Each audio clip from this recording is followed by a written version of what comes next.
Today we mark a watershed. This is our 64th year. Way back in the mists of time, Roy England and a merry band put together a plan which would take into account many of the models you see in front of you. The plan eventually began to realise in 2004 with the opening here of this line, the Oxford Line. And today we mark, for us, a really important step forward in opening our second major line, which is the Bristol Line. I'd like to introduce to you now Paul Atterbury. Now, Paul actually needs no introduction, not just for his work on the Antiques Roadshow, which is only a minuscule part, I have to say, of a wide-ranging portfolio. Over to Paul, and thank you very much indeed. Thank you, Paul. Ladies and gentlemen, good morning, no, actually good afternoon. Thank you again all for coming. This is a real treat for me because I'm going to confess straight away this is my first visit. Shock horror, you all say. I've obviously known about the museum as long as it's been here, and I've always thought one day I must. And I'm very grateful to you for saying this is the day. So Britain and its railways is something that I've always been very close to.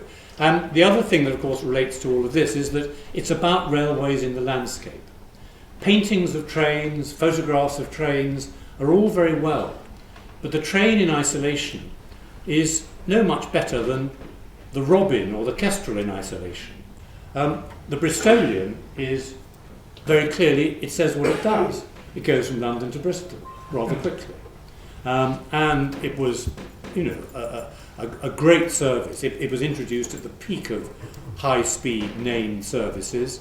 1935 it first ran, and it was set up as a non-stop London to Bristol service and return.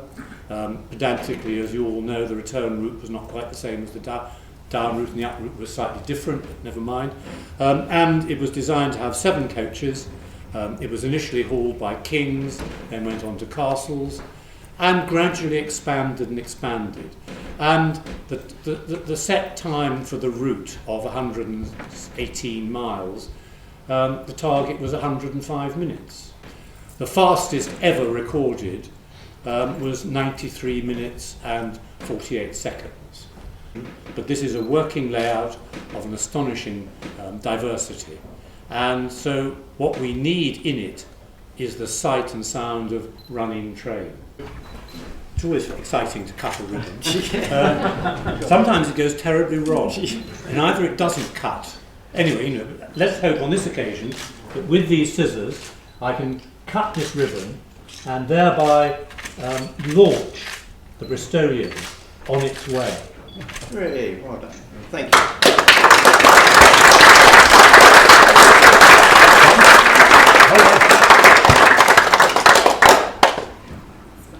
And it didn't derail on the ribbon. It's not all gone past yet.